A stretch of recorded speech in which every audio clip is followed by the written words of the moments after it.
When a lady recently purchased a 4-bedroom detached house in a brand new community from Countryside Properties, she was sure that her car would be safe and secure in the new garage that came with the house. After all, their publicity stated, "Countryside has produced some of the best housing built in the UK over the last few years. They are well designed and finished to a luxury specification. Buy a new home from Countryside and there'll be no nasty surprises or extra maintenance costs waiting for you." And when you see the brick-built garage, complete with a tiled roof and double-glazed, airtight and watertight side door, you would think her car would be safe. Let's look at the front of the garage. We'll get to the actual garage door in a minute, but let's look just above the garage door. As you can see, it hasn't been finished off. There's a bare RSJ with holes in it right across the top, and there is a huge gap the whole length across the garage. This is how it should look. These are other garages close by which were built by Countryside. And from the inside you can see better just how big this gap is. You can see the car parked in front of the garage. The garage is open to the elements, especially in winter, and it's an invitation to birds, swallows, house martins, etc. to fly in and make nests, not to mention bats, swarms of bees or wasps, or anything else for that matter. But the actual garage door is just as bad. It doesn't fit properly and has huge gaps, both top and bottom. Mice and other rodents can have a field day here. Anyone who has ever had a mouse get inside their car knows just how much damage they can cause, and they're almost impossible to catch once inside. It's the cheapest metal door Countryside Properties could find. It has parallel ridges that run from top to bottom, and all of them are open to the elements, top and bottom. You can see daylight through each one. So she complained to Countryside Properties that the garage wasn't fit for purpose.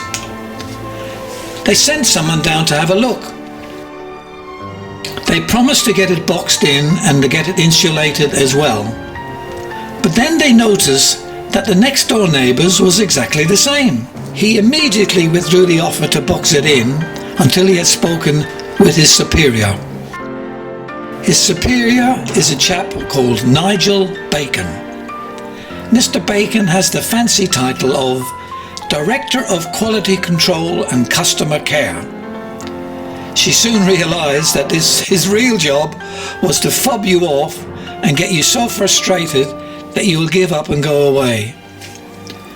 Mr. Bacon pronounced that there was nothing whatsoever wrong with the garage door, or the way it was fitted, or the huge gap above it. He said, "The presence of gaps around and below the door does not diminish from the principal use of the space, as there is no requirement in either the building regulations or NHBC technical standards that a garage should be treated as an indoor space, and hence there is no requirement to ensure that the area is insulated or free from the elements. Therefore, it is fully accepted that to use this area for storage must be done at your own risk." So there you have it. You store your car in a Countryside Properties garage at your own risk. Now, we're not talking pennies here. These houses don't come cheap. They cost several £100,000. And to most people, a car is quite an expensive investment. So the very least you would expect when you spend this sort of money is that you can safely store your car, or anything else for that matter, in your garage. But listen, it gets better, or worse, whichever way you look at it. When she offered to replace the cheap garage door with a more suitable one at her own expense, Mr. Bacon informed her that she couldn't do that without his permission, and before he would even consider her request, she would have to pay him £100. Buy a new home from Countryside and there'll be no nasty surprises or extra maintenance costs waiting for you. In spite of repeated complaints for several months, Mr. Bacon still insists there is nothing whatsoever wrong with the garage, but if she continues to use it, she does so at her own risk. Mr. Bacon was asked to appear on camera. He hasn't replied. So she wrote to the Chief Executive, Graham Cherry, and the Executive Chairman, Ian Sutcliffe. She didn't receive the courtesy of an acknowledgement, let alone a reply from either of them.